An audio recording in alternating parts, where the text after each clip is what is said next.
ইলিশের বাড়ি চাঁদপুরে বাংলা নববর্ষকে বরণ করে দিচ্ছে নানা আয়োজনে। বাংলা নববর্ষকে বরণ করতে এমন উৎসব বিগত কয়েক বছর দেখেনি চাঁদপুরবাসী। এবারে তারা দলে দলে সামিল হয়েছে সেই বাংলা নববর্ষকে বরণ করার জন্য। এতে অংশ নিয়েছেন ছোট বড় নানা বয়সী মানুষজন।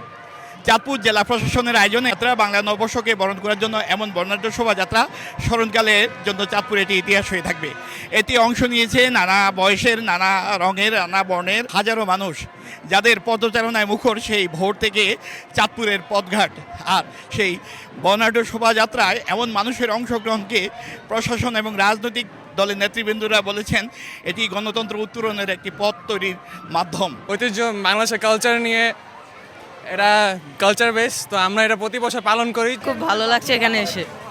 কেন? কারণ আমরা সবাই মিলে একসাথে একত্রিত হয়েছি, সবাই র্যালি করছি, খুব ভালো লাগছে। আমরা সর্বোচ্চ চেষ্টা করেছি সবাইকে একসাথে মিলে আমাদের নববর্ষ উদযাপন করতে। নববর্ষ আমাদের বাংলাদেশের সংস্কৃতির একটা সবচেয়ে বড় একটা অনুষঙ্গ। তো আমরা মনে করি আমরা একসাথে সবাই মিলে কাজ করতে পারলে আমাদের নববর্ষ, আজকে যে চেতনা নিয়ে আমরা এখন শোভাযাত্রা করতে বের হয়েছি, সেই চেতনাটা আমরা সারা বছর ধরে রাখতে পারবো। এক অর্থে চমৎকার নতুন বছরকে গ্রহণ করে নিচ্ছে চাঁদপুরবাসী।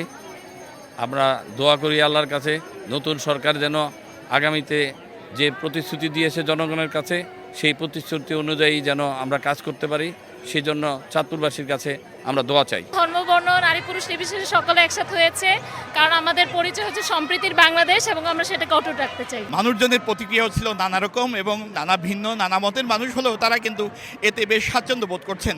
এবং বাংলা নববর্ষ 1433কে ঘিরে এবার চাঁদপুরের সেই আয়োজনটি বেশ বর্ণাঢ্য বলা যেতে পারে।